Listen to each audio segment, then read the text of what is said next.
Okay. So, hi guys. This is the meeting for our first end of our first sprint. Thanks again to everyone who was on board, and thank you especially Brandon X-Ray for being our Jira manager and kind of coordinating our sprint. Yeah, clap and a half, clap and a half. Um, first order of business, we want to talk about the progress and the goals we set and things we met, and what kind of goals we met, and what kind of shortcomings we had. So, X-Ray, would you like to take it away?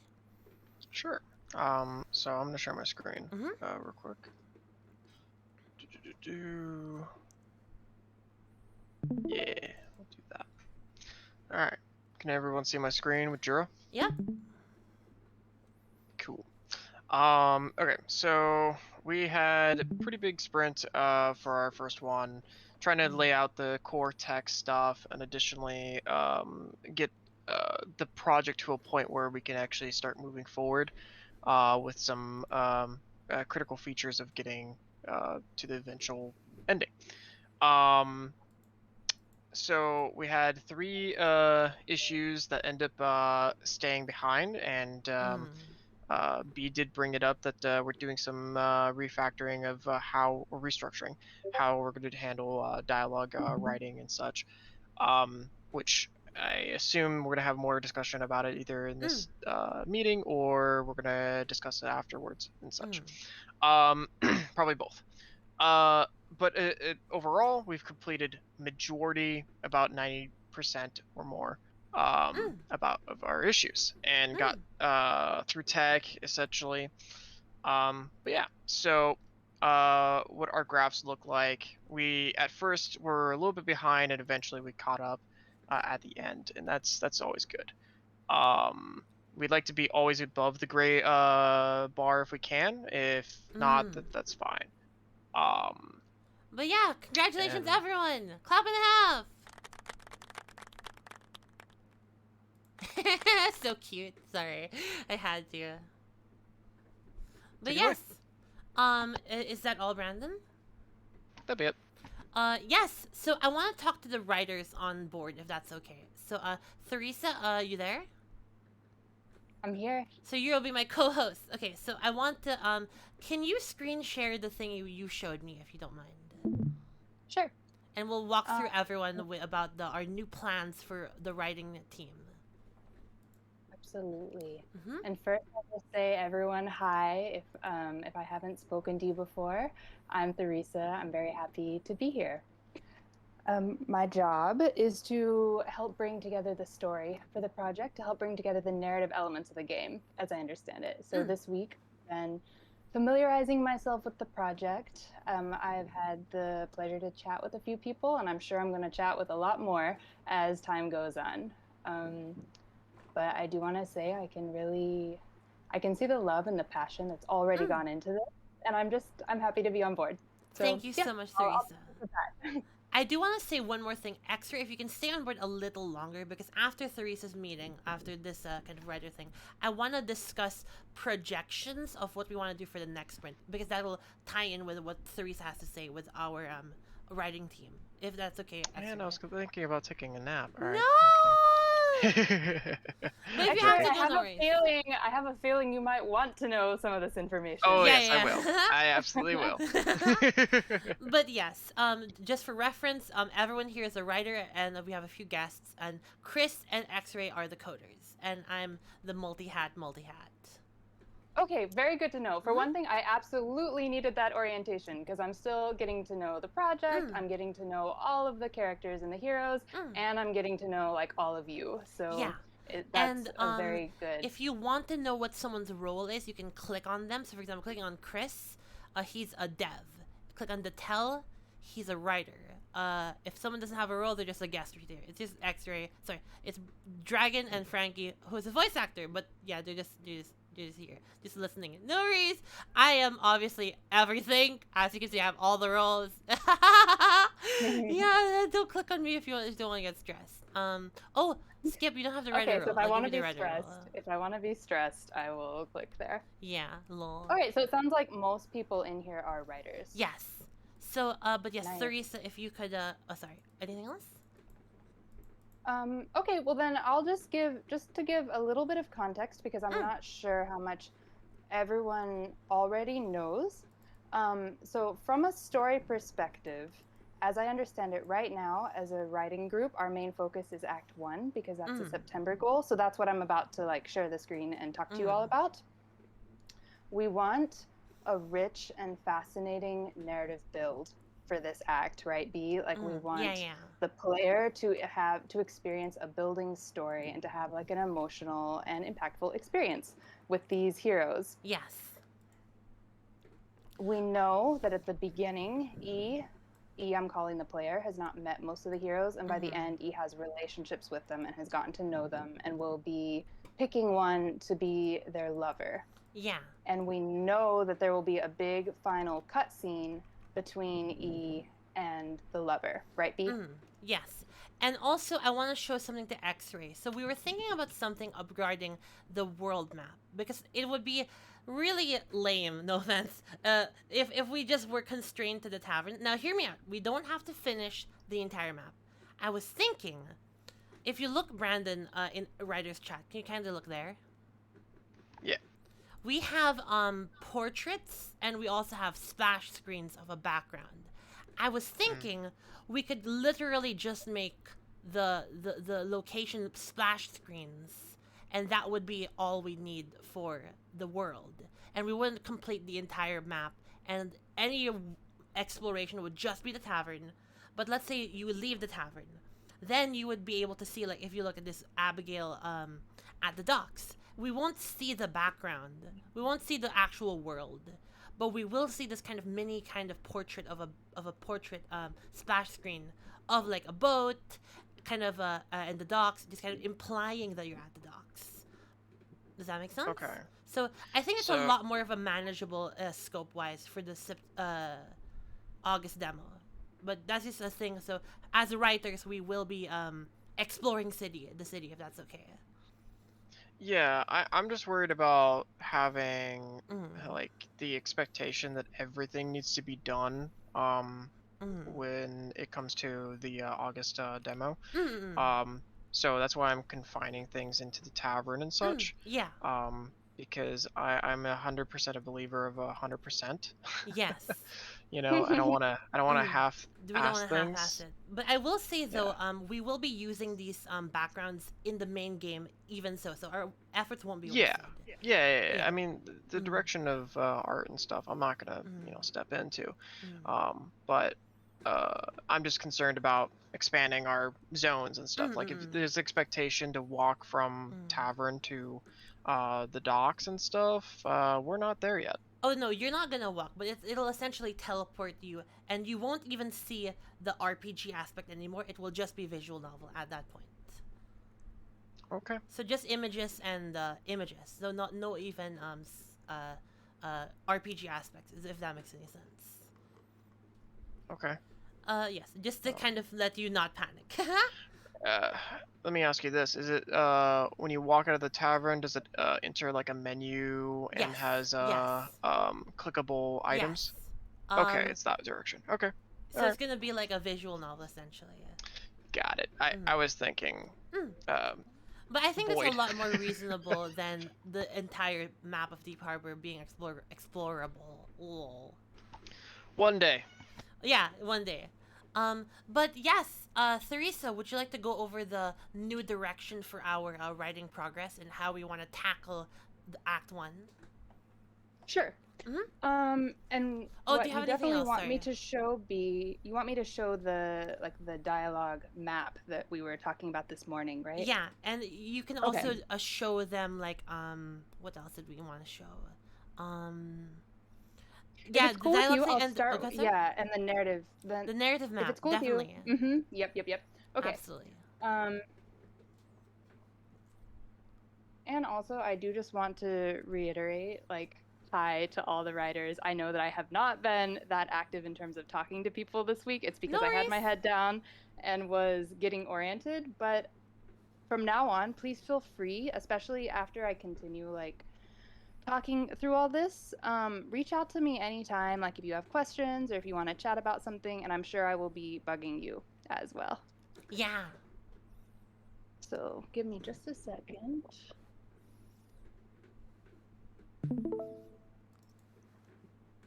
Okay, can everyone see my screen? Mm-hmm. And is the text like appropriately sized? Like, can you Yes. read it? Maybe you can zoom in a little bit more. Yeah, that's Try good. that. That's good. Thank you. Of course. And then B, if you wanted, you could share this. Oh yeah, yeah, yeah. So we were thinking about how to tackle Act 1 from a narrative perspective. So first, just some context, because I want to make sure all writers are on the same page. And disclaimer, like major disclaimer, all of this is a little bit subject to change and like improvement as time goes on. But I've really just been like listing out what we seem to know right now at this point in time, like so we can build from that, right, B? I agree. So, in Act 1, which is a time span of 2 weeks, the player gets to know 12 heroes through minor and major interactions. You can only converse with each hero a few times every quarter. So, a quarter of 2 weeks is a few days. Mm-hmm. In each quarter, you have to have 2 minor interactions with a hero in order to unlock the major interaction. The major interaction is the longer, more dramatic, game-changing scene with the character. This is the major interactions, like where the good stuff is, like where the intimacy is happening, where the character is revealing something, where you've had like a pivotal moment in the relationship. You're on another level with this person after you've had a major interaction with them.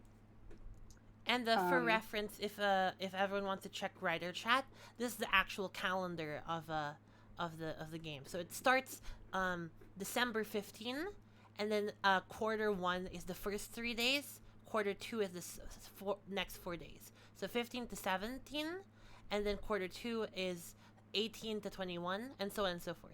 Because the last one is always like super important. So I think that will always be having more days. And Act 2 and 3 and 4, but we won't talk about that too much right now.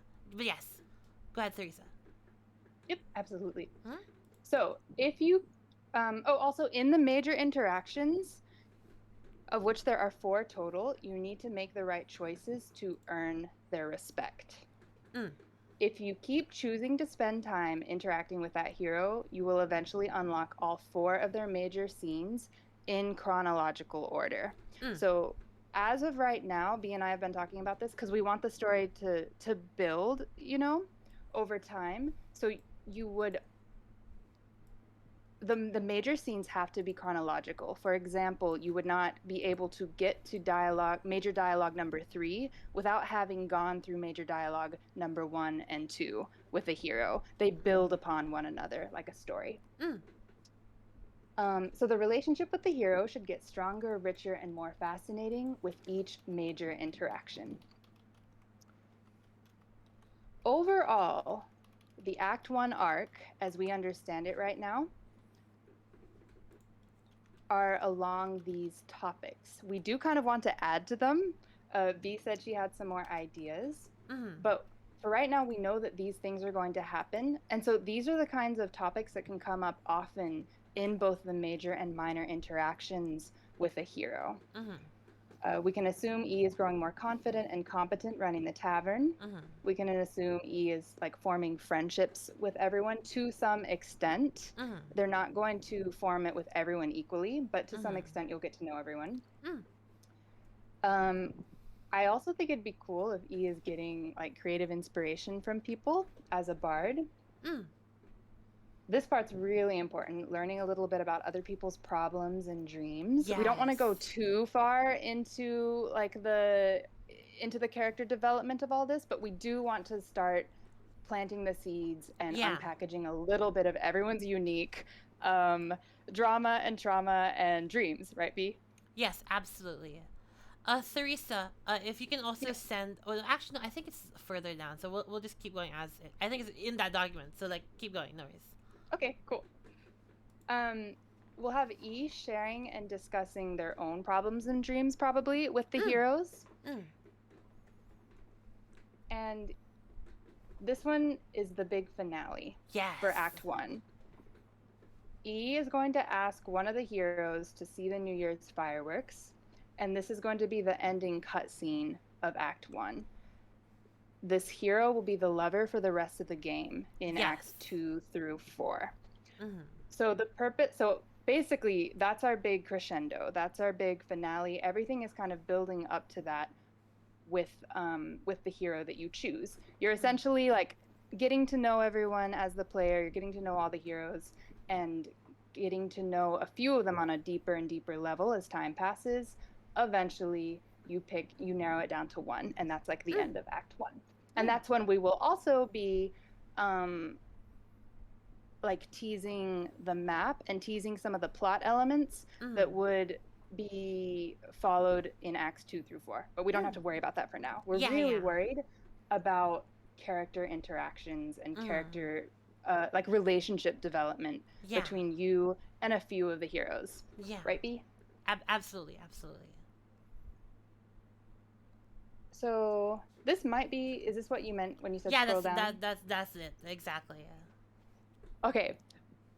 So if we think about Act 1 and we break it down into smaller steps in terms of what kinds of interactions the player is going to be having with heroes as time passes, this is what we've come up with so far. And of course we can adjust it, we can add to it, we can subtract from it as time goes on. But this is where we're at. So in the first few days, he's managing the tavern. He's just starting out. They're probably meeting everyone. They're probably learning the ropes, and they're probably trying to recruit people. That's like the focus the first few days. In the second half of E's first week, we would assume they're probably finishing hiring people. And I'm using they, them for E right now as pronouns just because I'm assuming E could be Edna or Edmund. Correct. Just so everyone is on the same page with who I'm talking about there. Correct. I would assume, and this is where we need to really dig into the actual writing and also probably talk more with the devs in terms of what is actually going to be happening in the game. But I'm assuming the E is probably like starting to run into a few problems at the tavern at this point. So that could be something that's coming up for their character. I'm also going to assume that by this point they've already met the heroes. Maybe they're thinking about art. Maybe they're thinking about singing. Maybe they're thinking they're less like, oh God, it's the first few days of my job. Yeah. At this point. Yeah. Quarter 3, which is the first half of the second week. At this point, Christmas is close. So I'm thinking like holidays might be coming up as conversation topics. Families might be coming up. The tavern traffic could be different. We could start to show, like, have the different heroes presenting like challenges or plot issues to E at that point, I think. Yeah. And I would assume we might be learning a little bit more about the politics and just like the lore of Deep Harbor at this point. Absolutely. If I can backtrack a little bit, just to kind of reference the tavern kind of aspect. If you look here, if everyone can look to writer's chat and zoom in kind of, we have the forecast for the demo a little bit. It's a bit outdated, but for the most part, we do want some sort of kind of skill check system. As you recall, we do have skill checks, which is part of the dialogue as well. Like from a mechanical standpoint, when you do dialogue choices, you say the right thing, and also you have to kind of be skillful enough in the thing you're saying or the thing you're doing. So for example, you wanna impress Junior with your knowledge of knives. You would need to know about knives, and you need a knowledge stat. Likewise, this also functions for the problems, like you were saying, problems happening in the tavern. So just a little bit of a reference. We can and probably should write a little bit of problems to the tavern, but I think it's a bit of a less priority. I think the most priority is finishing Dante and Junia, but I suppose if you get bored, you can write some problems as well, in a similar sense of just kind of getting your juices flowing. But yes, you can continue, Teresa. Go ahead. Yeah, great. And as B just mentioned, so as a writer team, we thought it'd be a good idea for this next sprint to focus on building out basically the relationship arc and the dialogue script for 2 of the characters, Junia and Dante for Act 1. The idea being like that will we'll have learned how to do it for 2 characters. We'll have seen how the whole arc goes over time, and then once we've done it with 2, we can then we'll then do it with everybody else. But Yeah. we'll go a little bit slower on the first 2 to like work out the kinks and figure out like what our flow is. Yeah. So here is how, so keeping in mind that what we're going to do for the next 2 weeks is do this, basically write this for the players' interactions with Junia and Dante. I wanted to show you all how we envision it working potentially in terms of just the interactions. So can everyone see this diagram now? If you can zoom in a little bit, Theresa. Yeah. And full disclosure, I pulled out Draw.io for the first time in my life, like yesterday, to work on this. So thank you so much. And so a lot of this is a little bit, this is very like first draft. Like this is very much like this is what we're doing right now. This is we're gonna see how this goes. There's a lot of room for improvement. There's a lot of room for insight and just figuring out a better way of doing things. But so down here, these are the quarter 1. These are the blocks of time. Let's assume you are the player. You're starting out here, and this chart is Dante. There would be one of these for every character, essentially. Let's assume you will always have your first introductory dialogue with Dante. That will happen here. Yes. Then, as a player, you have a few days in quarter 1 to choose like what you want to do, who you want to talk to, who you want to form relationships with. So our rule is that you need to have 2 minor interactions in order to trigger like a major interaction with a hero. So for example, here is Dante minor interaction number 1, like a minor dialogue. You can go through this, and then if you have another one, minor interaction number 2, then the next time you see Dante or you're in the right location, you now get to go here and do major interaction 1 with Dante. This is where Dante is revealing something. This is like this is like the juicy conversation we were talking about. Now, however, for example, let's say you talked to Dante 1 time in the first quarter, and then you just weren't that interested in him as the player. You had a lot of other things to do, a lot of other people to talk to. So instead, you waited, and you didn't go through the second interaction, and you didn't trigger the major interaction. You might end up here in quarter 2 in time. At this point in time, Dante is at a different point in his life. We're at a different point in the game. Different things are happening. But again, you always have the opportunity to have 2 minor interactions with Dante. So for example, let's say you talked to Dante 1 time in quarter 1, and then you talked to him for the second time in quarter 2. You would then trigger the major interaction with Dante. What's important about these major interactions is that the way we want to write it is that the meat of the interaction stays the same. Like the thing that Dante is revealing to you, the thing that you do together in the major interaction, it will always be the same, but the context in which you enter this interaction might be slightly different, because the player might be entering this interaction in, for example, quarter 1 or quarter 2. Is there anything you want to add to this, B, as I'm explaining? Because I know it's no kind worries, of... no worries.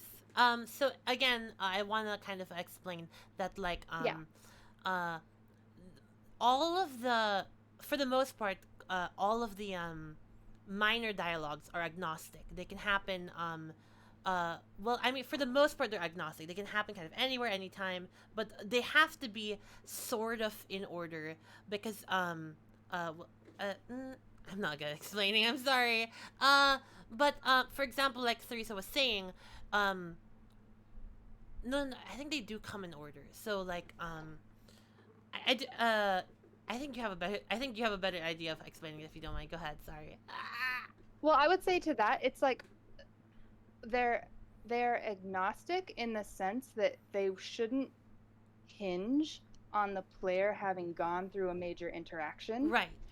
But we'll basically be writing a few minor interactions per quarter. Yeah. So you would have a few minor interactions with Dante that are written for quarter one, because that's a certain period of time in the game, Right. and a few minor interactions that are written for quarter two, because it's dependent on like what time period it is in the game, what's happening in the rest of the universe. And I do wanna add. I think I got my handle. Yeah. So all of these individual minor interactions all have the same meat internally, but depending on when you access these minor interdialogues, the context might be a little different. Like the skin might be a little different. Like let's say you're like all the way in quarter 4 when you meet Dante for the first time. Let's say, then he's maybe like things are a little different because it's quarter 4. But you will go through introduction first, and I think everything has to be in order. Is that correct? Kind of. Well, I think so. And again, this is all a little bit tentative, but once you start getting into quarter 3, this is where we have two separate kinds of like possible interactions with Dante. We have the interactions up here. These assume that you have been building a relationship with him over time in quarter 1 and quarter 2. The ones down here, 3x1, this would assume you haven't. Like maybe you haven't been talking to Dante. Been building up with Dante. This is your first time talking to him, essentially. Or you haven't talked to him a lot. Exactly.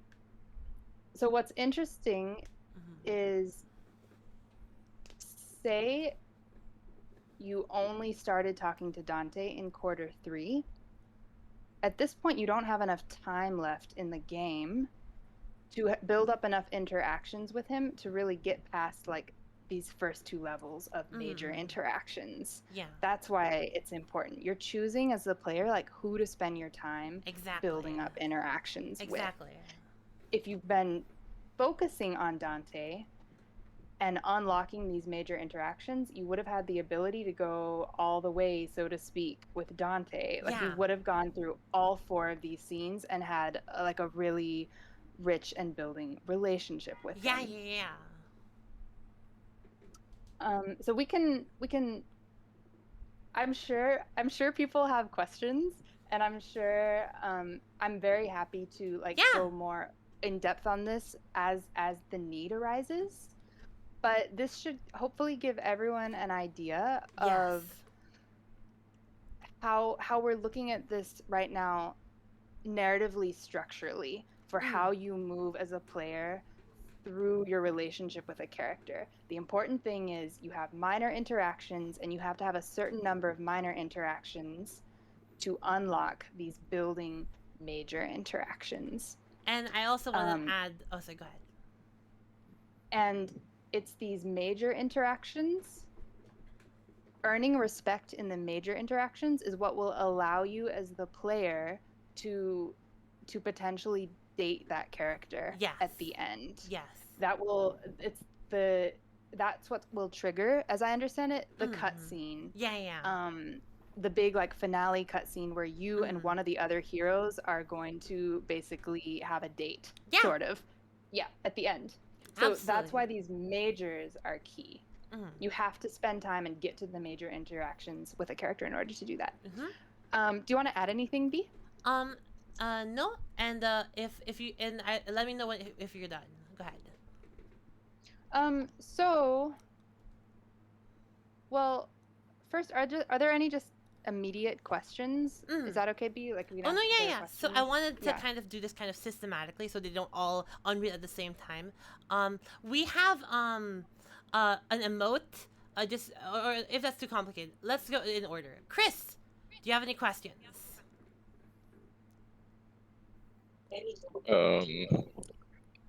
Not. Yeah, I don't think I have any questions. No worries. let's go to No one has Dado. to have a question. No I just worries, want no to worries, make no sure, worries. like, Oh, if someone's like totally, I if think it doesn't X-Ray make has a sense, question, yeah. but yes, no worries. Go ahead, Yep. X-Ray. I figured you would, So X-Ray. I do. So if I were to play the game and the time is rolling all the time, so that's kind of how our design has been so far. It's not set by story points deriving the time. So if you just go AFK and If end you up just in quarter three, AFK, yeah, quarter three. right? Oh crap. And let's say I did meet Dante in quarter 1 and such, and I didn't complete all the way. Let's say I went to 1-1, and now I'm starting at quarter 3, which that seems a little concerning. What happens, in that scenario? Like, is there issues that we can solve around that? So I do think, for one, you can absolutely play gotcha with B and I on this chart because we're kind of working it out as we go. But it's absolutely really good for us to figure these things Oh out. no, yeah, So absolutely. again, this is all kind of tentative. So what I think would, and also I just want to tell everyone, and I think I've been transparent as with the people I've been meeting. I don't come from a game background. I actually have very little experience with games, but I have a lot of experience with story and storytelling and narrative. So I welcome pushback always on the game design element of this because I'm doing my best. So Oh to no, speak. absolutely. You're What doing I wonderful, think, Teresa. oh, thank you. So what I think would happen, X-Ray, is that I think if you've talked to Dante one time, and then you talk to him for the second time in quarter 3, then you would have the ability to trigger major interaction 1 with him. Correct. But that's why we have these two different, like, we have Dante 3-1, which assumes you've been interacting with him in quarters 1 and 2, and we have Dante 3x1, which assumes you have not really been interacting with him much. I don't know which one you would choose yet if say you interacted with him like 1 or 2 times here versus 0 or 4. I don't know which one. Oh, However, no I think we want 2 options, like one where you don't know Dante that well and one where you do know Dante pretty well. Yes. And I think the thing that he's talking about or the thing that's happening will probably be pretty similar. It's just like the way you're relating to him might be different. Right. What do you think, E? I totally agree. Like we said, the context is different, but the meat is the same. So for example, maybe Dante won't. Well, it's possible that Dante won't even tell you something, and it would be like totally different. Or maybe he will just literally not tell you. You'd ask him, "Hey Dante, what's wrong?" Oh, no, nothing. But if you were friends, he'd open up to you, you know. So like, oh no, yeah, no, I'm really bummed out because my sister died, you know.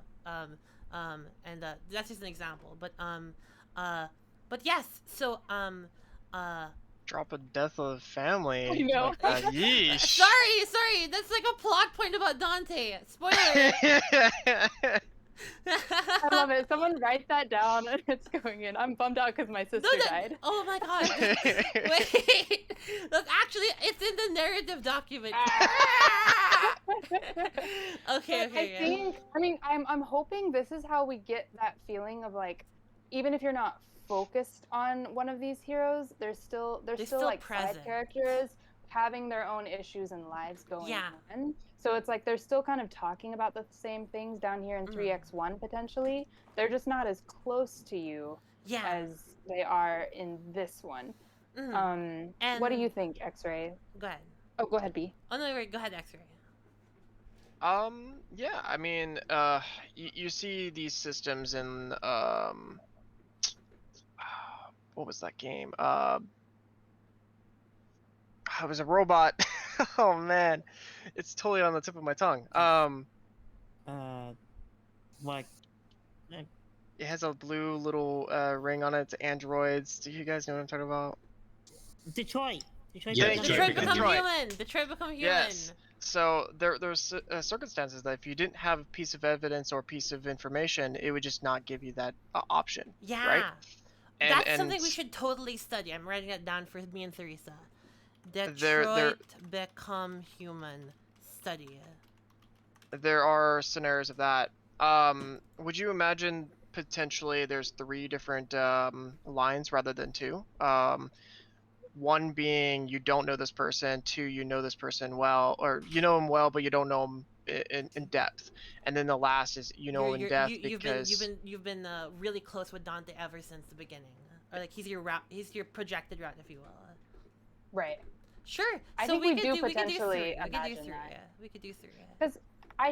Because right now we're in such a like rough writing stage that we just need this map to kind of get the sense of like what the Absolutely. successful interaction would look like. Yeah. But I think if we keep going with this and it is kind of working, we basically need like the foolproof version Right. of this to be locked. Right. And that's absolutely. where I think, because for one thing, I know that this thing that I built, like I'm not sure the math checks out right now. Oh, no on, worries. like how my these arrows are a little iffy, guys. No But worries. I do think that a foolproof version of this could be made that like takes Absolutely. into account like all logical considerations. All logical and I could considerations, absolutely see like maybe we would need like 3 threads per character, for example. Yeah. But like here you see in quarter 4, let's assume you had not talked to Dante much at all in the other 3 quarters.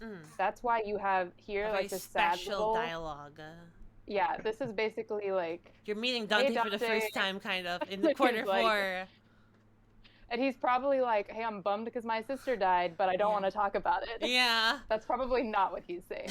But yeah. you know, I'm sorry. but you see how like this one doesn't go anywhere because Yeah. I would assume at this point you don't have time. Like you're not Yeah. going to build a relationship with this character, with this Yeah. hero With this hero, yeah. in quarter 4. He's just kind of there. Yeah, doing and his thing. you're just talking to him because you kind of have time to kill, I suppose. got it. I'll go ahead Oh. and put dialogue 1 as the 4x1 hi, and then 4x2 bye. Bye. Bye. Man, Bye. it was a very productive meeting. We've already gotten Yeah. one dialogue. Oh my done. God! Could I had a thought. Oh, go ahead, Skip. Yeah. Because I had the thought of basically, if we want the scenes to run in order, what happens if somebody starts the path of a certain character, so to speak, later in the game where they don't have the opportunity to finish it or reach a certain state. And I was thinking maybe one thing that could be done, instead of having to write entirely separate scenes, essentially write modifications to the original scenes that Right. take new situations into account. Like Right. if your first, like it's okay, say, and this is entirely hypothetical, I don't know when this happens. Say for some reason, it's okay, say that Dante's sister dies between quarter 2 and quarter 3. Okay. And the player doesn't talk to Dante at all until quarter 3. Yeah. In that quarter 3 intro, instead of playing the normal one that you might get if you started in quarter 1, Right. in Act 1, It's special. right, it changes, or maybe instead of finding him sitting, maybe instead of him sitting in the drinking. tavern carousing with other patrons, he's off in the corner alone. Yeah. So if I can add to that, like what we were saying, the meat of every minor dialogue is the same, like the kind of plot of it, but the context will change. So I totally agree with what Skip is saying. We can essentially reuse some bits and a lot of bits, and but I do think that sometimes like we'll have a special need for very special what's it called, dialogue minor dialogues at like the end of quarter 4 because so much time has passed, and this is the first time we're talking to Dante. But normally, typically, whatchamacallit, so I'll just finish this actually. Normally, typically, you would get the first dialogue interaction, like Dante 1_1, the first time you talk to Dante, and the context would change if the context does need changing. But go ahead, Can I add to X-Ray. that? Well, yeah, go ahead. Theresa first. Well, Okay. because I just had a thought. I'm thinking out loud. So Go I ahead. think because I do agree on like we're writing. We don't want to rewrite the same like write completely different scenes all the time. We want to modify, Right. as you said, like the meat stays The the meat stays same, the same. but we're modifying based on the context. So, for example, like say Dante's sister died between quarter 2 and quarter 3. It probably won't happen, or I mean, I don't know, but let's just say hypothetically, Dante's Hypothetically, sister yeah. died here. And let's say that if you knew him well, the major interaction was him like sharing this trauma with you. Yeah. So, for example, if you had that relationship with him and you've had that major interaction, He'd already told he you at that point. in both cases in this minor, because his sister just died, he's off in the corner. Yeah. He's off in the yeah, corner, not yeah. carousing. Yeah. But so that it's like a modified version. So in Modified. one of the versions, you know him well, you can go talk to him in the corner and have like a heartfelt conversation about it Yeah. or whatever. And he's already But told you kind of or something like that. exactly. But see how like in both of these instances, he's in the corner because Yeah, his it's the sister same died. scene but different context. Right. But in this one, for example, if you hadn't formed a relationship with him, maybe you don't know his sister died. Like he Yeah. could still be saying the same thing Yeah. to you. Like maybe Yeah. he's having a really rough day and being a jerk that day. Yeah, and then And yeah. in one version, you don't have a relationship with him, so you don't know his sister died or it's the Yeah, yeah, anniversary of his yeah. sister's death or something like that. Yeah. But in this one, maybe you do. That's Yeah, like my absolutely. feeling of how we could deal with that, maybe. No, absolutely. That's exactly the direction I envision we're going in. But go ahead, X-ray. Your question? Sorry. Yeah, I was gonna say if the Dante's sister's death is like a recent thing of that year, potentially with the event stuff and actual interaction of the character, you might see the character disappear for a day Oh yeah, that's because interesting. the character is grieving, right? Yeah. And then eventually resurface up, and then you can have it unlocks this type of Yeah, dialogue that's path. that's a great suggestion.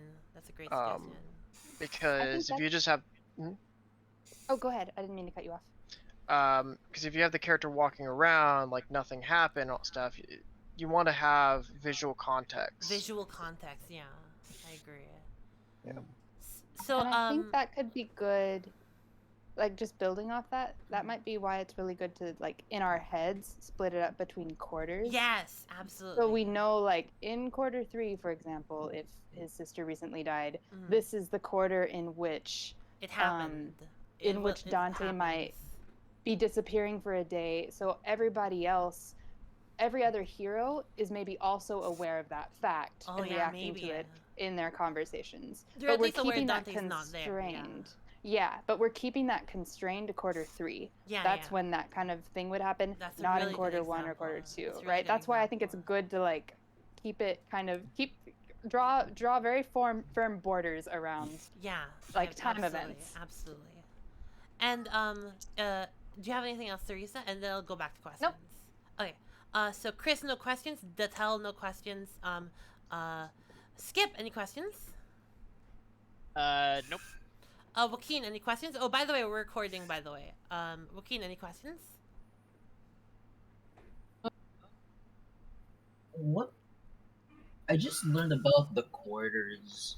Oh yeah. But I just noticed that there are these small boxes and the large boxes. Oh yes. What are those? So I'll explain really quickly, but don't worry, this is all recorded, so you can watch this video later. Don't worry, it's just internal. But basically, the quarters is time. So basically, the first half of the week is quarter 1, second half quarter 2, week 2 quarter 1, week 2 quarter 2, because it's a 2-week period for Act 1.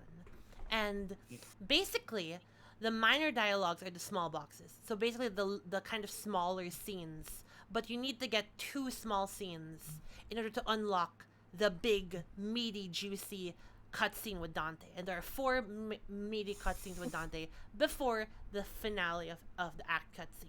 Does that answer your question? Oh, so you gotta have these minor interactions before the true meat scene. Yes.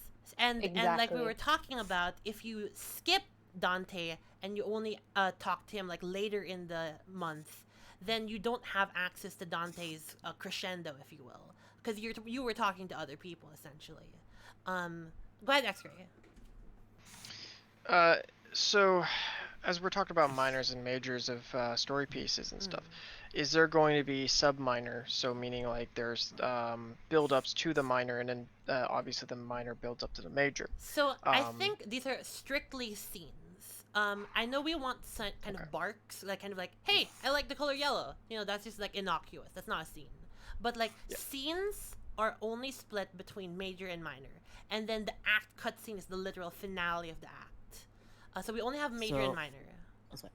Go ahead. So for our games that like we'll have like 2 for each like act, I guess, or for each like quarter. Each we'll have, like... major. So each major has 2 essentially, but then there's also the kind of different permutations of, you know, like if you skipped act 1, if you skipped quarter 1, then you would have different context for those first 2 meetings, like we said. So each quarter we'll have like 2 minor dialogues and 1 major. Yes, Okay. absolutely.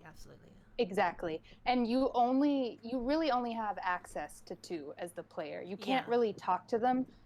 You can't have more than 2 minor interactions with them, and 1 major per quarter. Yes. They're just not really available to talk to you. You can only access 2 at a time per hero at a quarter.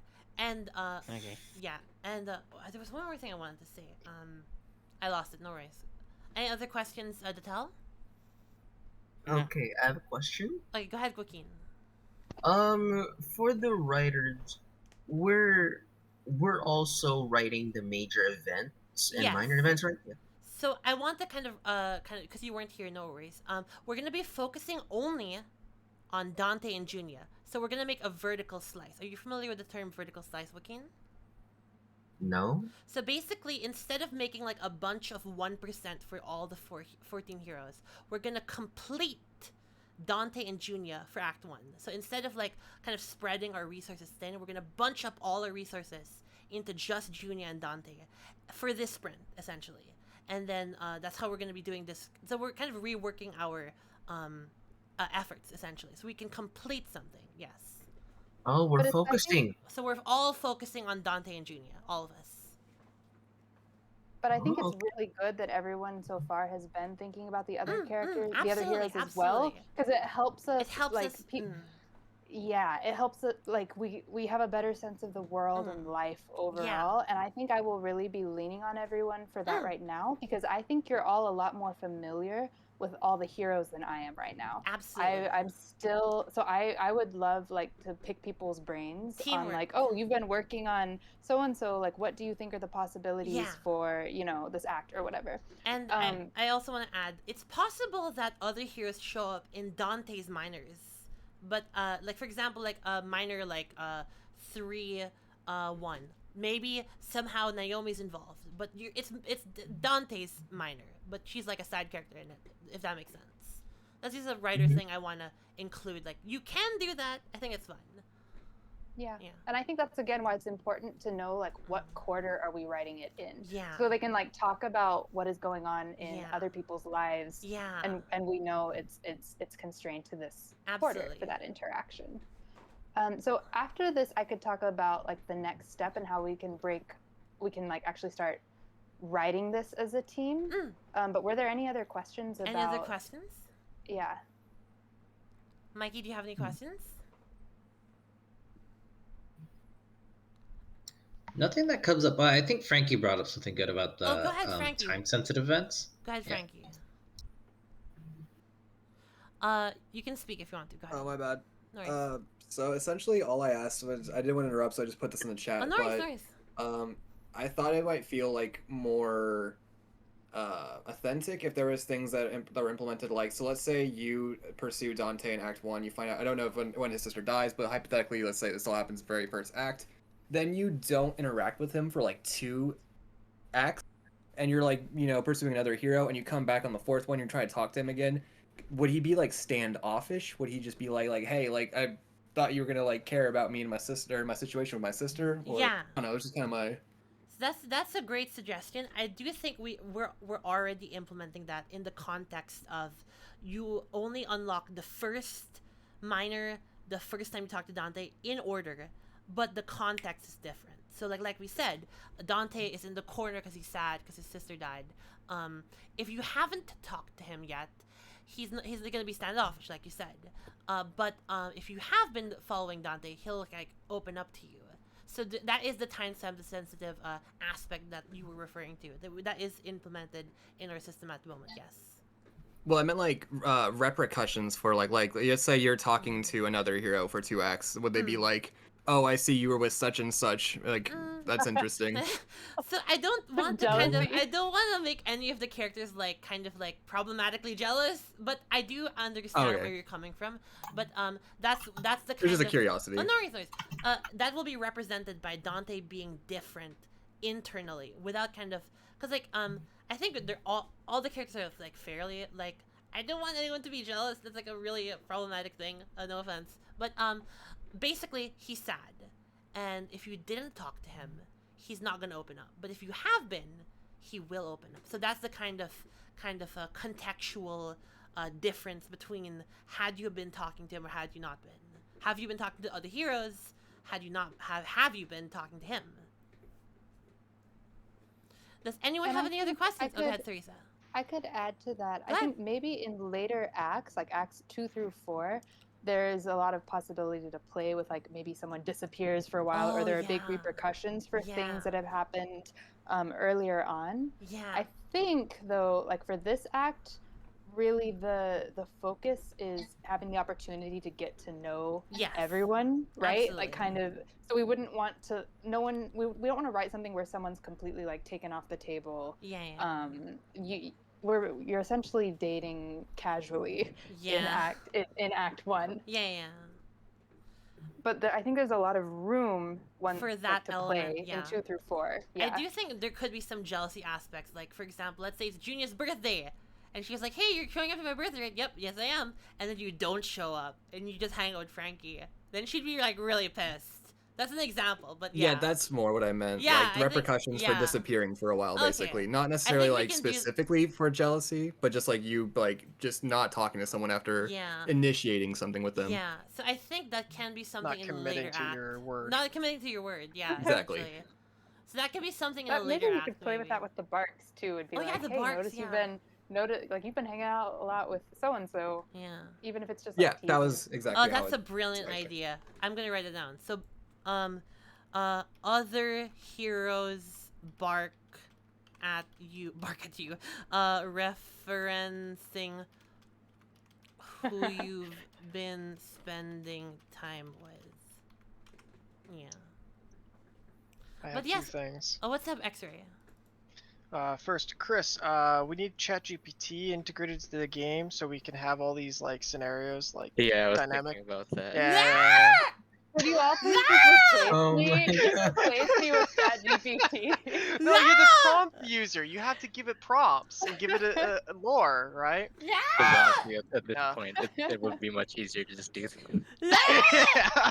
You know what? I mean, I agree. I mean, I could side out of the meeting and go on too. No, Teresa, don't leave us. No. But yes, go ahead, X-Ray. Go ahead. But yeah, the real thing I was actually gonna say. No, say it again.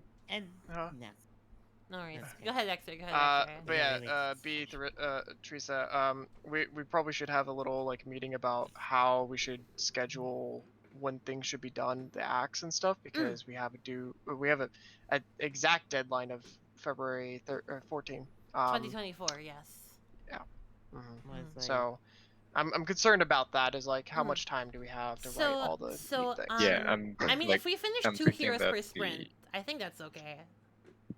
2 heroes per sprint. I don't, because I don't think it works. Like, okay, I guess partly because we have to do the rating, but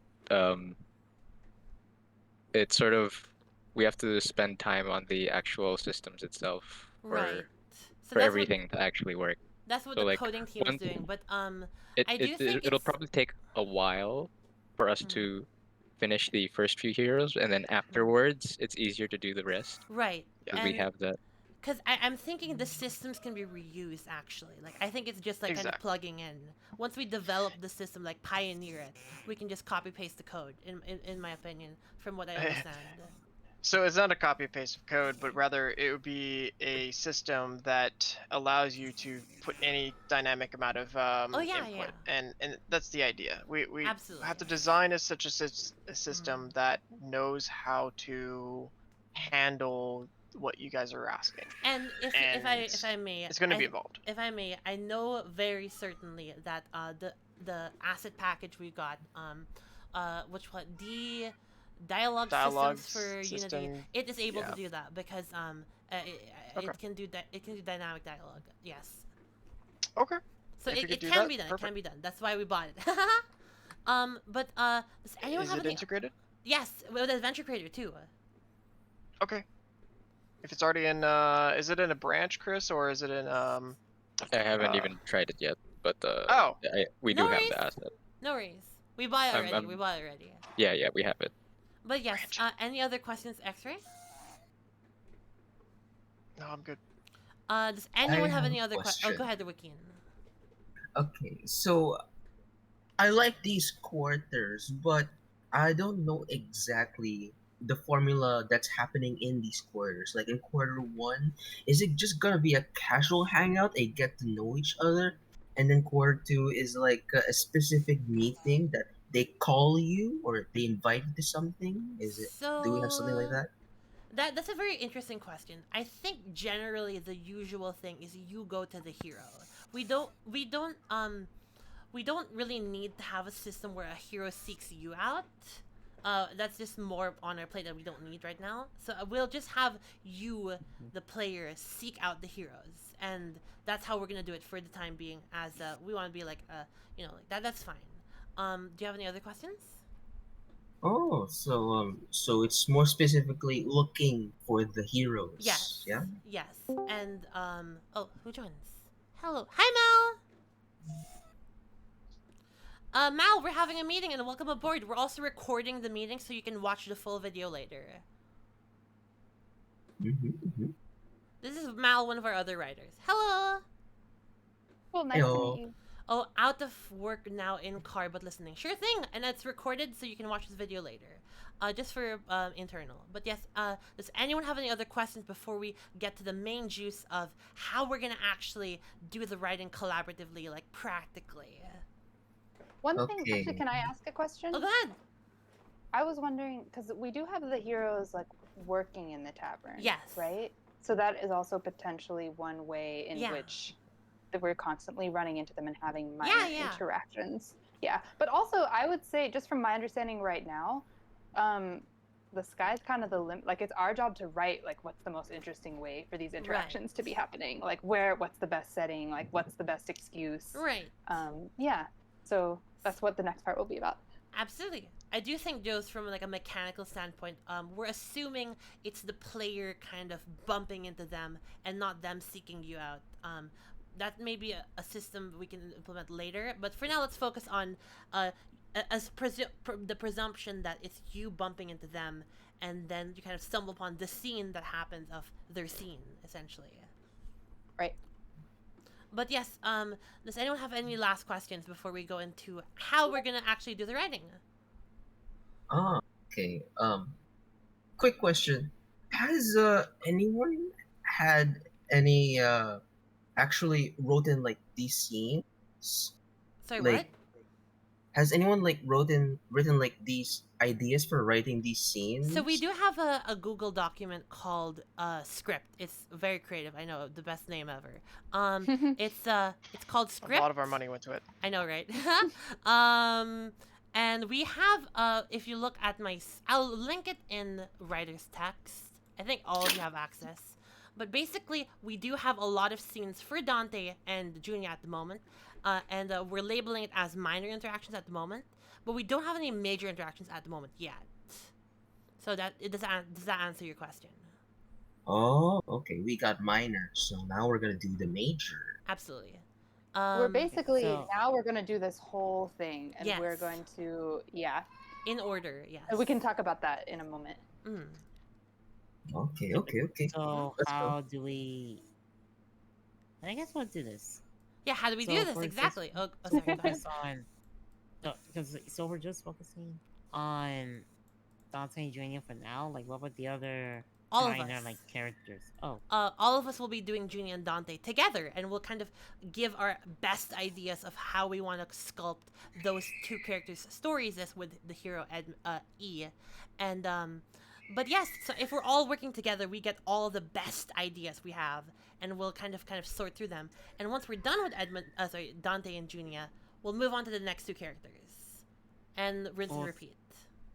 Okay, well, here's the thing about it I'm worried about is that it can probably feel less focused if everyone is working on the two characters. So, like, it could feel like as if, oh, hey, let's do this. But yeah, another writer could want this to happen for this minor conversation. Or another writer, because I don't want it to be like, because it could feel unfocused if there's a lot of people trying to do, like, one big thing.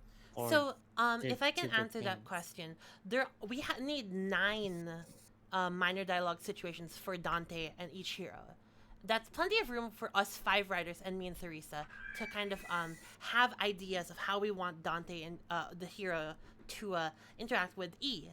And me and Theresa will kind of be a quality assurance and kind of edit your ideas and kind of stitch all the pieces together, so to speak.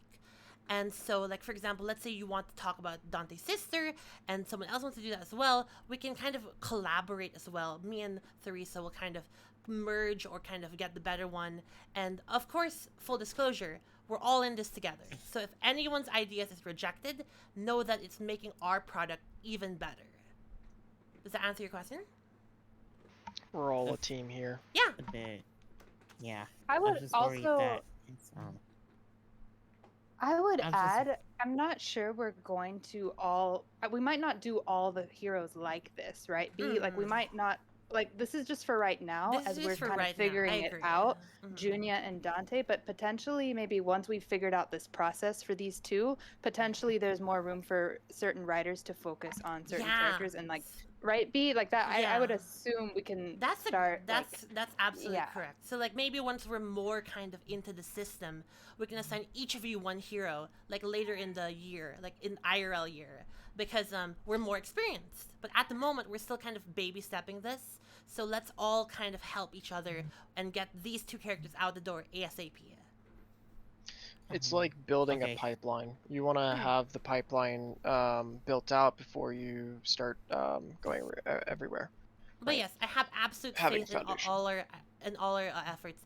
And again, hopefully no one gets offended and we're all going to be professional. But again, if any ideas are rejected, it makes our product even better. And again, me and Theresa will be quality assurance and stitching all the ideas together. Yes. Does that answer your question, Datel? Yeah. Yeah, somewhat. And once like we do, you first.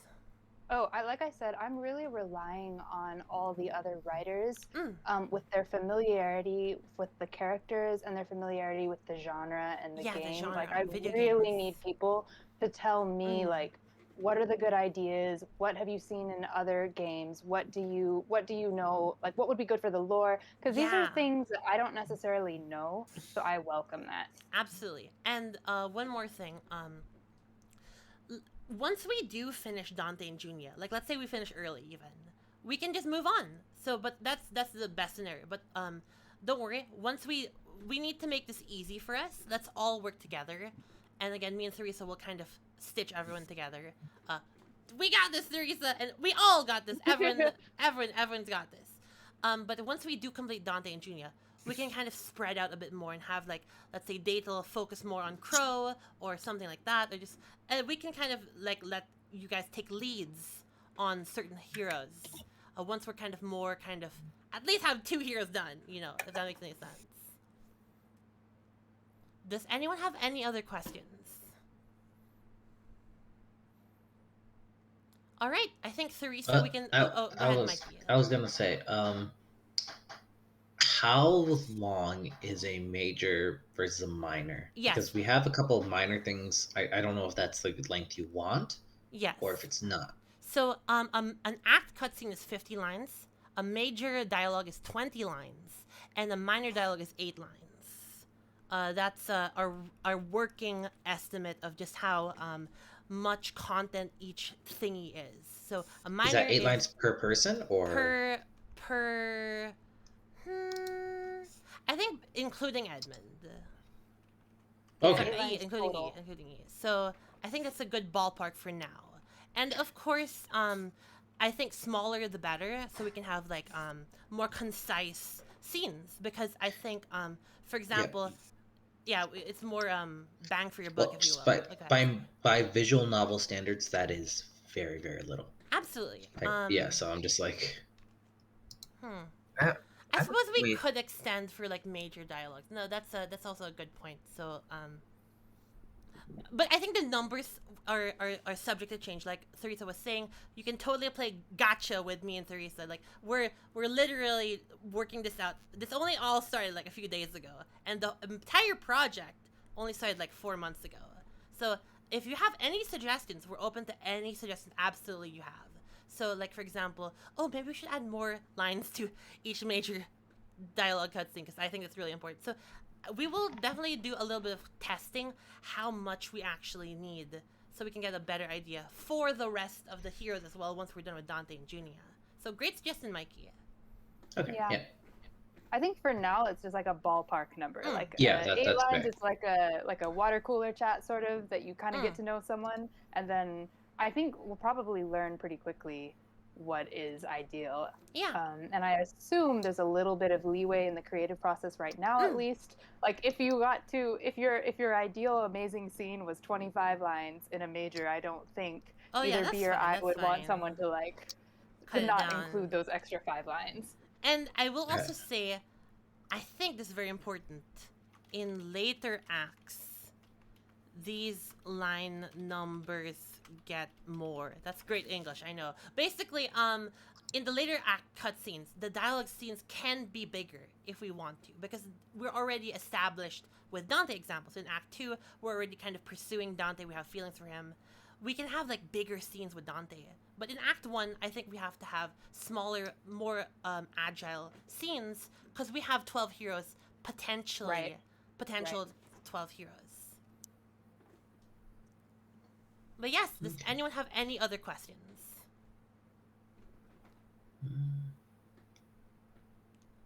I'm good.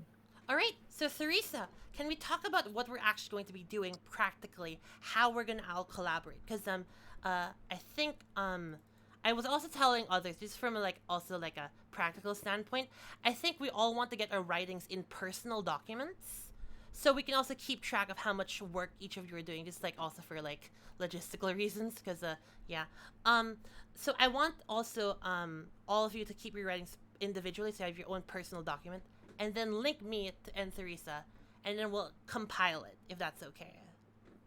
But you can start, Theresa. Go ahead. Sure. Okay.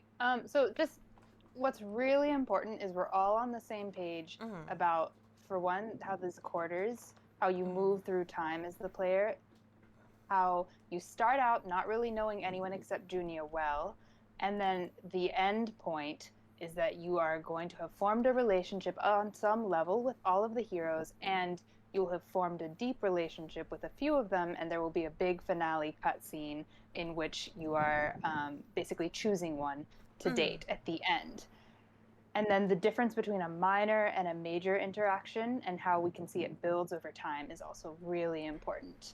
Keep in mind, you have to have 2 minor interactions in order to unlock a major, and the major is where like the really like wonderful kind of intimate scene is happening. This is a big relationship stepping stone. So we want to think creatively about how, for these 2 characters, like what these major interactions could be and how it's building over time.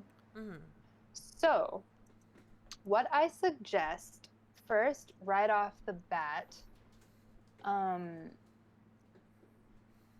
I do think have a question. Go ahead. Go ahead. Is it a choice or is it a lock-in? Which one? What do you mean? For like the end end cutscene. Oh, the end. Because you kind of said choice, so it's like if you know, I mean, it could be choice if you do have like the same level with a few, like a couple of the characters, but you know, if you just like haven't talked to Hector the entire time and then just all of a sudden just like, hey, I'm just gonna date Hector after spending all my time with Glasses and Junia. So my go understanding. ahead, Teresa. My understanding is that you see we have these 4 major interactions. Each major interaction gives you the opportunity, depending on how you act in that conversation, to earn respect from the hero. And stop me if I'm wrong, B. No, that's correct.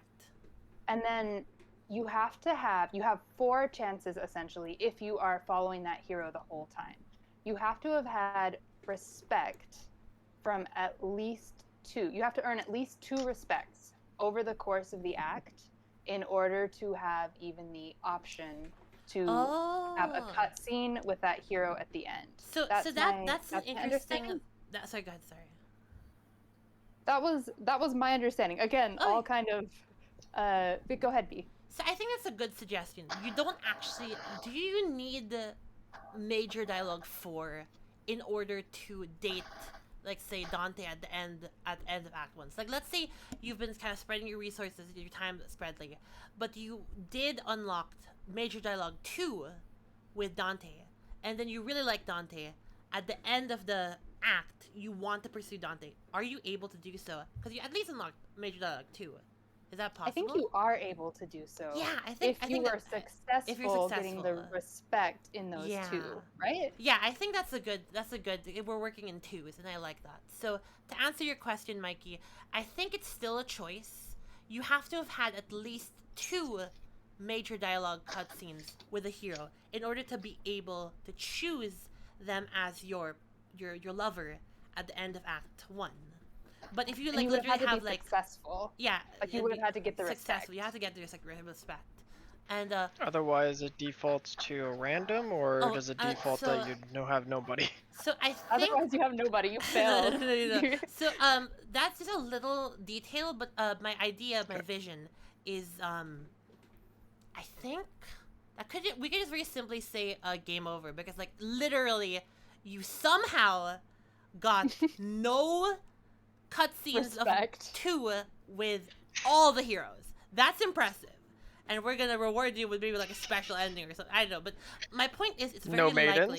It's very likely that the player at least gets 2 major cutscenes with at least 1 hero. Very possible. Unless they're just AFK all day in the tavern and don't talk to anyone, and they waste all their time. What is AFK? Oh, away from keyboard. It means you're not touching your keyboard. So like, let's say you just sit in the tavern all day for like all the time, just leave your computer on, and you reach Act 4, and it's the blizzard. That'd be really funny. But that's just a little detail. But to answer your question, it is a choice. You have to at least have 2 major dialogue cutscenes successfully earning the respect. And then you can choose them at the end of Act 1. And if you just literally have none, then that's like a special. What have you been doing? That's a special scene or a special condition we can deal with later. Maybe like you get an achievement and you like fall off the roof. Lol. Okay. Yeah, okay, I get that. So, like, hypothetically, let's say you were very intrigued by Junia at the beginning, and you followed Junia the whole time, and you unlocked all 4, but maybe you, based on, like, your abilities or your preference, you weren't that good with Junia, like, at interacting, so maybe you did all 4, but you only got respect from 2 or from 1. But let's say 2, so that means she's automatically going to be an option. She's still an option. Still an option. Yeah, even if you failed like 2, but you went all 4, you need to have at least 2 respect. Even if you did like all 4, but if you had at least 2 respect. If you did all 4 and you failed in 3, she's not an option. She's not an option. I don't think so, because like you pissed her off 3 times essentially.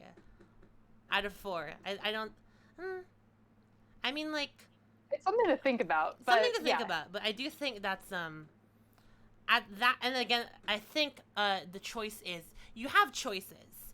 So let's say you failed with Junia 4 times or 3 times, you successfully got another hero.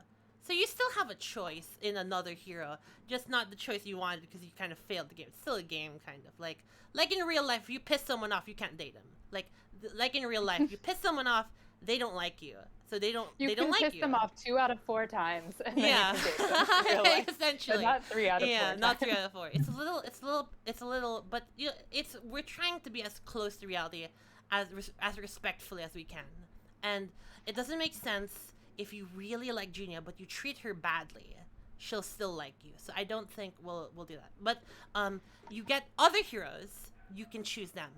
The very special case where you have no heroes, no maidens, essentially the meme, no heroes available. Yeah, that's a special case. And you, I think that the joke is like you're lonely on New Year's Day, and it's a game over because you literally spent the whole game not being able to talk to respect with any hero. And that's just a special There's also case. an interesting hypothetical, like, so let's say you were like really interested in Junia and you were unlocking all of these major conversations with Junia, but let's say in quarter 3, let's say you hadn't been talking to Dante in the first 2 quarters because you were too busy with Junia. Okay. But then in quarter 3, you're like, oh, who's this Dante guy? And you started here and you started doing it.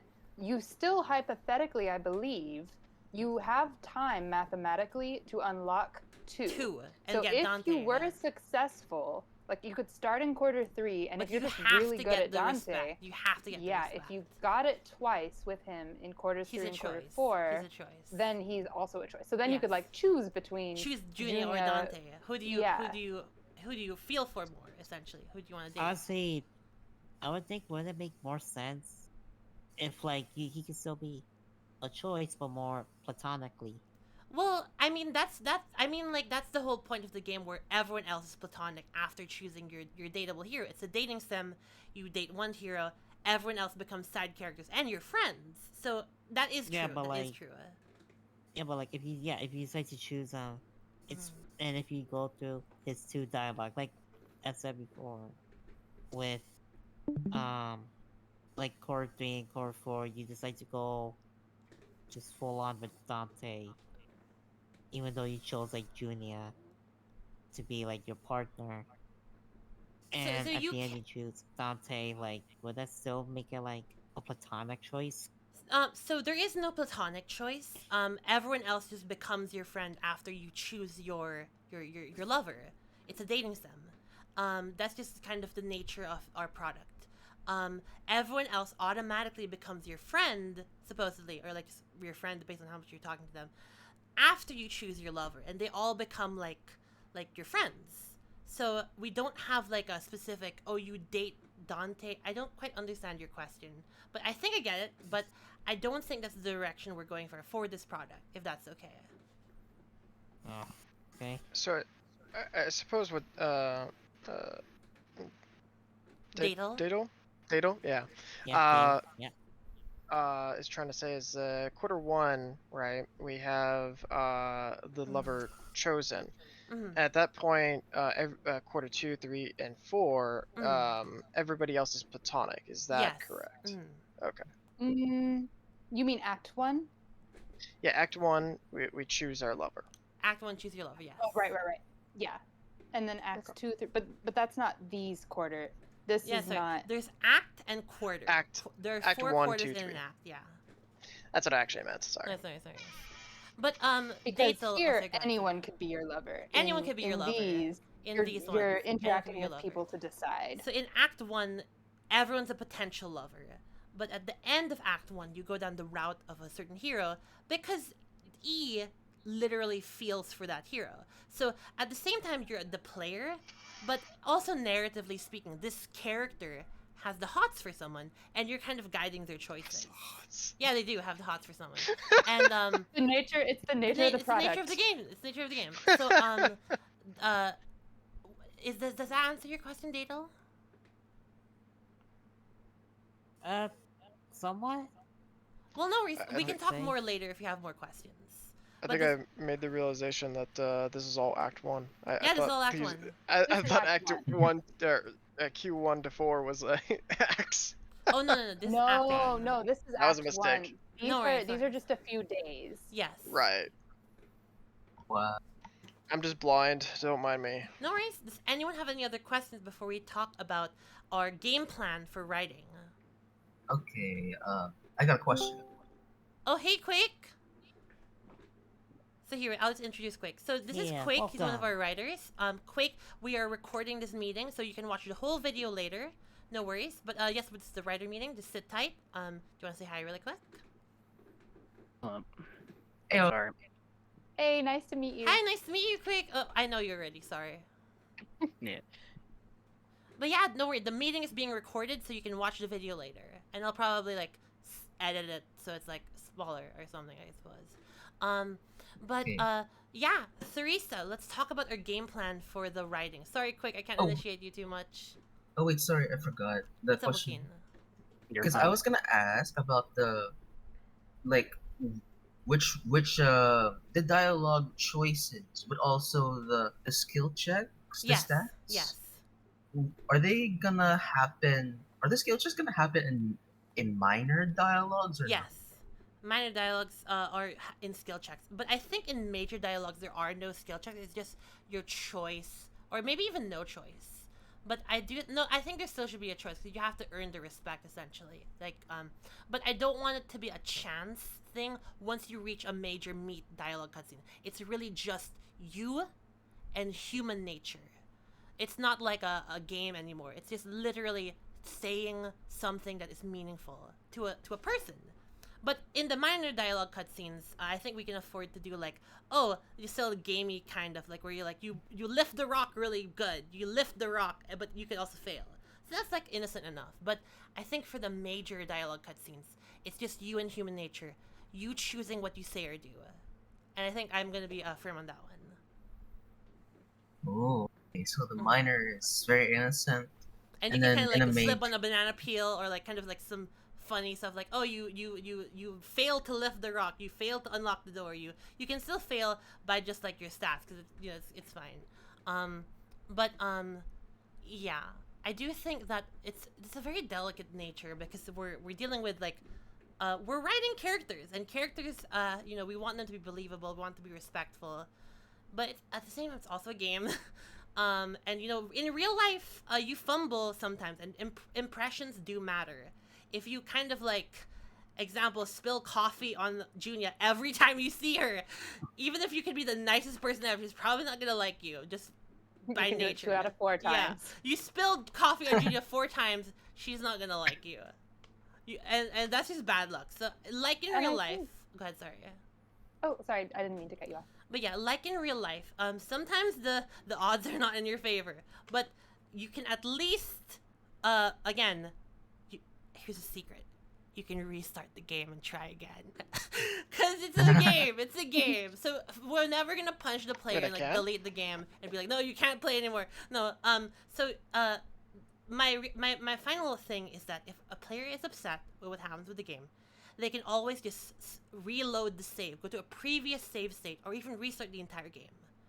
And I think we'll also be upfront with that one, maybe even like somewhere in the post, but like, again, we don't have to worry about every permutation, about satisfying every character, every person, every player. Because in the end, you can just restart and play again.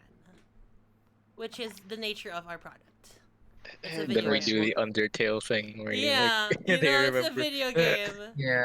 But hopefully that answers your question, Joaquin, regarding they remember even after oh you my god. load. Oh my god, that's really scary. No, but Chris, we're gonna write to the register edit fields and hard code your save. So if you fuck up, it's one time. That's all you get. One time. Oh my god. But let's if there's any last burning questions. Otherwise I can talk to you all individually.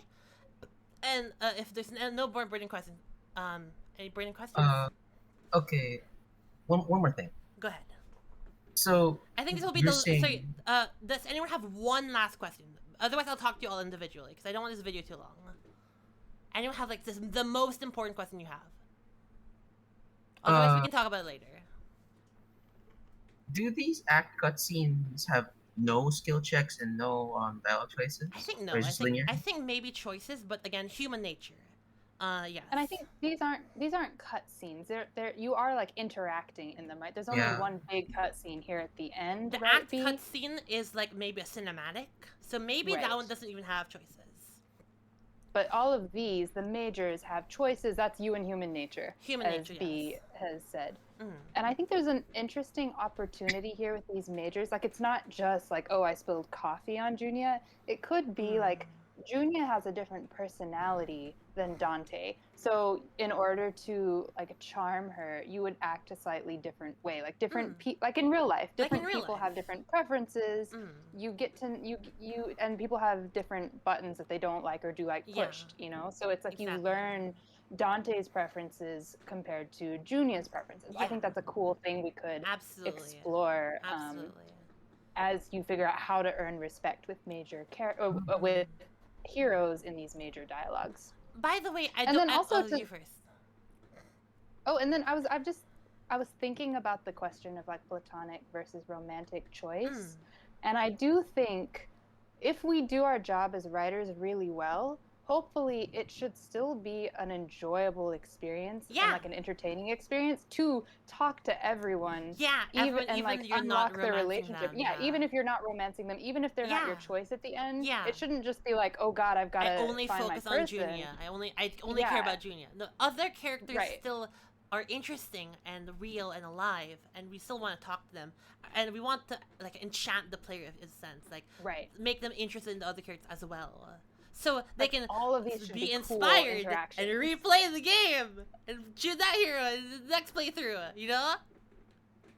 But yes, by the way, I just want to say thank you everyone for your questions, and I'm sorry if I'm pushing, like we want to finish this video because you know, we don't have all the time in the world, but again, thank you all for your questions. I'm not like rejecting your questions, but like we do also want to get this final meeting in order, and then I'll stay around afterwards for any last questions afterwards. But Theresa, can we talk about our game plan, or how are we gonna actually go ahead? So I think what makes sense based on where we're at as a team right now is it's like we'll do a tiny like mini sprint in the first part of the sprint. So just remember, and you can always refer back to this document if you need a refresher on how like the difference between minor and major interactions. And also if you need a refresher on like what the overall arc of Act 1 is and what kinds of things could be coming up in conversation. And if you need a refresher on like what kinds of events might be happening in each quarter in Act 1. But I think right now we are at like an idea stage. We need to get our ideas down on paper for what the arc could be for Dante and Junia. And then based on that, once we have a ton of great ideas, we can pick them and we can actually flesh out these arcs, and we can assign different scenes to people, and we'll know exactly like how we want to move forward. So what I would suggest is, and we could set like a deadline that's not too far out, because this should not be like something that we agonize over at this stage. This is like a fun idea, like brainstorming, like let's all just throw spaghetti at the wall. And see what we come up with. And I would say like even maybe not just writers, like dev team as well. Like if you have really good ideas for how this relationship can grow over time, like let's just all throw in ideas. So I would say let's list out ideas for what the interactions with Dante and Junia in each quarter of the act could be. It's really important to note we are not going to use all of these ideas. It wouldn't even make sense because they're not going to like link together narratively. We just need to start getting things on paper. We need to have them all where we can see them. We need to get the juices flowing. We need to like spark creativity. And just and start to see things, and then we can move them around and make it up. So, but do keep in mind the player's relationship with the character, with the hero, will build over time, mostly through those major interactions. For now, let's assume there are no bad ideas. It can be like the most ridiculous, terrible thing ever. So don't be shy about just throwing out ideas. But I will say, there are no bad ideas, but try to have fun with it. And try to actually make it something that you think would be good. Like as a human being that plays games and as a gamer, partakes in stories. and also like has opinions on stories and has things that you love, has tropes that you love. Like, do things that would actually be good and inspiring and significant to you. So this is how I think we could do it. I would love for everyone to list at least one idea for basically every single one of these little interactions. So the two minor, or for a minor interaction for quarter one for Dante and a major interaction for quarter one for Dante. So we would a need minor 4. interaction for quarter two and a major interaction. So basically for all of these things, what we want is just a big idea list. Like a pool, for, if you will. Yeah, a pool of ideas for what kinds of interactions will be happening. And then once we have this great big pool of ideas, we'll start picking and we'll refine. Yeah. So for each one, please list out for your idea. First, just describe what could happen in this interaction. Then specify the setting that you're dreaming of. Then specify like what's the result in your mind for this interaction? How did it make the relationship change or grow? Obviously, it'll be a little bit like sometimes it'll be a very significant change. Sometimes it might not, depending on if it's a minor or a major interaction. But it's good to be thinking about this from a storytelling standpoint. And then what did we learn like as the player about the hero in this interaction? And then lastly, what's the beginning emotional state and the ending emotional state for anyone in the scene? Like, did they start out angry and did they end up like soothed and comforted? Did they start out in a great mood and did they end up upset? That's just an important thing to be thinking about, because ideally we want to start and end this interaction in a different emotional state. Yes. That's how we know like something cool happened. Yeah, something cool happened. So a shift has happened. Right. So here, this is just something, this is my spaghetti at the wall, just to give an example of a minor dialogue idea for Dante in quarter one. So for example, E could try to hire Dante for the tavern, but Dante warns E that his presence could bring trouble to the tavern. E could repeat the request anyway, and then mysteriously, for some reason, Dante agrees. Yeah. Then E might ask themselves inwardly, because we do have like a, like sometimes the player will just narrate their inner experience. That counts as a line of dialogue. Like, oh, this happened and I felt this way. So for example, then E could ask themselves like, wow, I wonder why he changed his mind. I wonder why he changed his mind. Yeah, exactly. Exactly. Or like, oh, I wonder why he needs the job. Like, why does he want to come to my tavern? Yeah. You know? So that's an example of me just listing out, this is what happens in the interaction. Again, don't spend forever on this. Just throw it out there. This is a cool idea I have for the kind of interaction that could happen in, like quarter one. And feel free to have a few strings loose. Like, let's say like you don't know the exact answer right away. Like what Teresa was saying. Why did Dante show up? Why? You don't have to have all the answers right away, but you can list some of them down if you want to. But if you don't have all the answers, that's like extra plot threads for later, essentially foreshadowing, if you will. Or like someone else could look at it, or like someone else could look at it and be like, oh wow, that actually sparked something creatively for me. Like, oh, what if this happened as a result of that? Basically, this is just like a cool. We just want a list of cool ideas to get started, and we want them to be organized by quarter and by major and minor interactions. So you would know like these are your ideas for what could happen in quarter four, towards the end of the act, as opposed to the kinds of interactions that could happen in quarter one. And I will kind of sorry, may I? Yeah, go ahead. I will double back a little bit, like what Datal was saying. It might be a little messy if we're all kind of butting our heads at the same time. So I do think a good kind of strategy would be we all have our individual documents, and you would send it to me or Teresa, and then we would kind of list them all out later, I suppose, because it's also a logistical thing, because I kind of want to know how much writing you're doing. But at the same time, like let's say we have this idea, like let's say Datal will say, oh, let's do like. Or like Teresa had that idea of like Dante working at the tavern being mysterious. then I would kind of post that. I'd probably make a new channel, and I would say, this is what Teresa wrote. And then so you can all see that, what Teresa wrote. But at the same time, it's also kind of like we have authorization. It's we controlled. We know yeah. who wrote what. So at the same time, it's also a logistical thing, so I can kind of gauge, like, because again, like, yeah, I will be paying everyone, but yes, I do also want, like, a logistical kind of accountability, because, like, if, like, let's say, someone doesn't write anything, and we'd be like, hey, something wrong? So it's also accountability. Sorry, I don't mean to be too businessy, sorry. But yeah, it's important. It's important. It's important that yeah, we see our performance. After all. Yeah, this is business after all. But you need to keep a personal document of all your writing, so we have accountability. Mm-hmm. But it would be cool, I think, if my vision for this is that we end up with a big kind of pool list. A big pool, like you could be sending it to BNI and we're putting it in like a big list so that everyone can just see like what are the ideas. So I'll go back to this just to make sure everyone has a clear example. So then, what is the result of that interaction?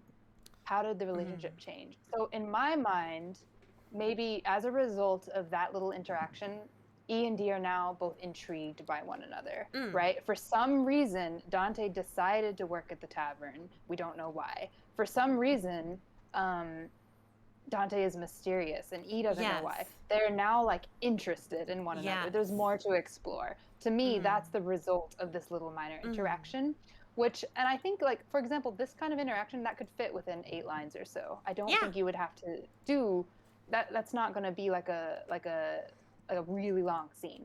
So this is kind of the ballpark of length I think we're going for minor. What did we learn from this? We learned that trouble follows D, that trouble follows Dante. And then characters' beginning state and ending state. I thought maybe E could start out really stressed and focused on the tavern in this little minor. Like he's like, oh my God, I need to hire someone. But by the end of the scene, he's thinking about Dante instead.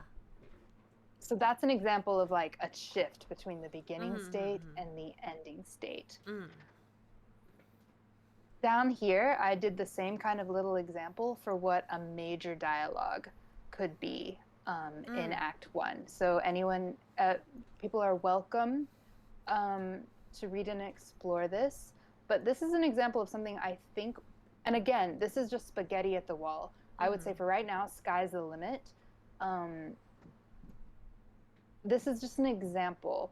A few drunkards make trouble in the tavern. As E deals with them, E gets hurt. D, it could intervene and use some of his power to protect the tavern. E could, and then they could have an interaction as a result of that. But you see how this one is more involved? Yeah. Oh, cool. Okay, well, I didn't really put, but like, I wrote kind of like the general basis of it. See, that's cool to me because I don't know like what everybody, how everyone has contributed so far. I've just been reading like what exists. So it's very cool to see like, oh cool, this person had this idea that I drew from. That's very cool. But as you can see, this is an example of a dialogue that would be major because it's more involved. It's just literally longer. The interaction is deeper and you get to know a little bit more about the character. But once again, I listed out like the setting, I listed out the result, I listed out what we learned in the beginning and ending emotional state. So what our goal is for all the writers to list out an idea like this for both Dante and Junia for every needed interaction. Minor for the minor dialogue for quarter 1 and the major dialogue for quarter 1 for every single quarter. That way we'll have a big list of ideas and we can go from there to shape the arc. Are there any questions? Yes. About this? Any other questions? Sorry, it kind of passed my head. Wait, so how many are we supposed to rate? 4 each. Sorry, no, sorry. No, 8, it would be. We 8. can. No, sorry, we can sorry. write 1, 2, 3, 4, and then 1, 2, 3, 4. So 4 major, 4 minor, right? 8. Yeah, So that's 8. a good goal for a 2-week per period. hero though. Per hero. Well, per hero, so that's 16. But I also remember these are not. You're not writing. You don't have out the to work scene. too hard. It's literally Like- spaghetti on the wall. So literally just jot it down. Like only spend like maybe like an hour or 2 on each thing. So literally don't spend. I would too not much even time. say an hour. Not I even would an not hour, say honestly. spend Just an be hour. like- I would say Well- spend like 10. We want quantity. Quantity, over yeah, quality exactly, right and now. that was my point with data. Yeah, Yeah, but yeah. it's sounding like it's kind of like competition, because if all of us are literally writing for the same characters and we're writing like Oh right, but I'm thinking for so. like full, major and full minor disclosure, competitions. I made a channel, so literally just text it here. So if you look on Discord, we have Dante scenes and Junior scenes. So just fill it up, and if we have double, that's fine, because that means we can kind of take from both. That's a good thing. And just again, we're all professionals. You know, no one's gonna get hurt. Like, oh, you chose his idea over mine or her idea over mine. We're all professionals, and again, we want quantity over quality at this stage at the moment. And again, you just post it. So I think you just post it in the Discord channel, Dante scenes and Junior scenes, and we just want a lot. And by the end of the sprint, we want at least 4 per hero. So that means 8 per hero, because 4 major, 4 minor for Junior and Dante, and that's But your assignment. I would suggest this is. Okay. I mean, we can talk about this. We can definitely work out the actual deadline and the logistics on this. I would suggest we might just spend the first part of the sprint on this idea for part. sure, for sure. Because again, this shouldn't take too long. This is just like, oh, what would be cool Yeah, ideas. absolutely. And Make it especially fun. if you've already been like generating ideas in your head, maybe for Dante Yeah. and Junia.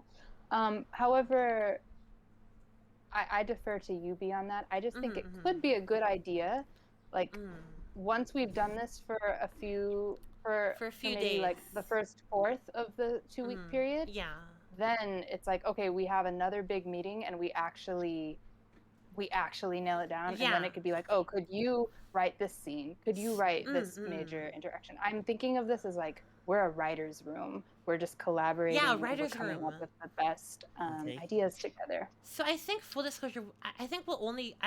Do you want to stop this this kind of section by maybe the 20th or the 21st, maybe? Or do you think? So I'm just deferring to you, Theresa. This little writing exercise, writing for Junior and Dante. Let's maybe call this for until the 20th, or maybe the 21st. So Are you talking about in game, or are you talking about? in real life. In real life, sorry. So in real life, let's stop writing about Junior and Dante on the 21st on Wednesday, and then Or stop writing the ideas. the ideas, yes. Right. Because Yeah, I the kind of wanted sprint. to Oh, go sorry. break this into like another meeting, like a leads meeting, essentially, talking about our schedules and Oh, how yeah. we're gonna do things, especially. Sure thing. Sure One thing I do want to point out is like when you're working on a game, let's say I'm going to put in perspective of making a GDD, a game design doc, right? What ends up happening in a scenario of that, you have groups of people or individuals write 3 different documents, and then you submit it, and then one document gets made as a collage of all of them. Yeah. And the same format could be put into the writing, where you group people into groups, and then you Okay. segment them into different responsibilities of different timelines. Okay. Now, how do you deal with timelines interacting with each other, knowing, having context and stuff? There's going to be a requirement of high communication. So Absolutely. So I think I will agree with Datel. Maybe like we're all working kind of like all kind of without organization might be we can do better. We can do better. So I think I'm gonna call each of you and just kind of text you guys, and we'll get your preference of who you want to work on, but it's not guaranteed. Me and the leaders will kind of meet up, and we'll assign each of you either Junior or Dante. And then I like what Exer was saying. You will all be working in kind of mini groups. So, like for example, I think we have a list of all our writers. It's somewhere in here. So we have Mal, Joaquin, Sam, Skip, Mikey, Datel, and Daisuke Quick.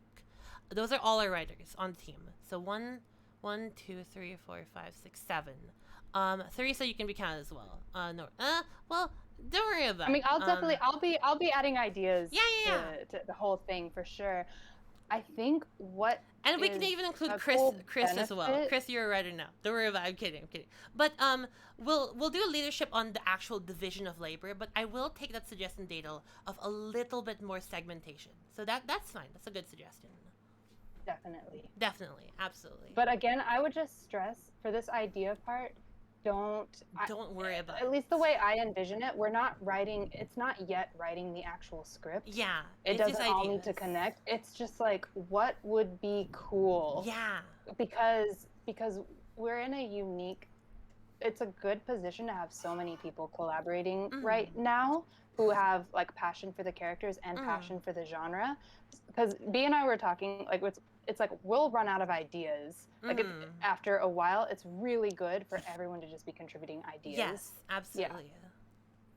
But yes, I think that's all the things we wanted to talk about. Does anyone have any last questions? Teresa, do you have anything else you want to say before we questions?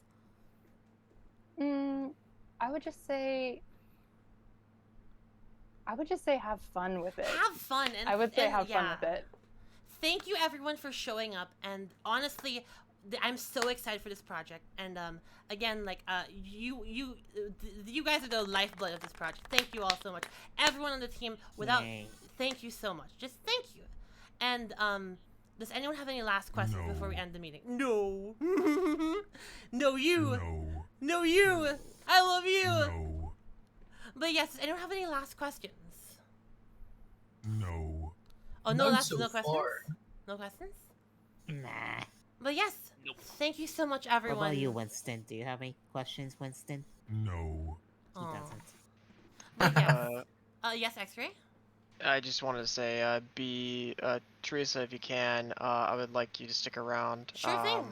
And Chris, if you want to. Sure thing. Great. Yep. What if I don't want to? Chris, well, I haven't there eaten is breakfast something yet. called a whip. I could just go. Oh my god. Alright, I'm gonna stop the recording now. Goodbye recording, thank you so much. Oh, we work at Blizzard. I knew it. Ah!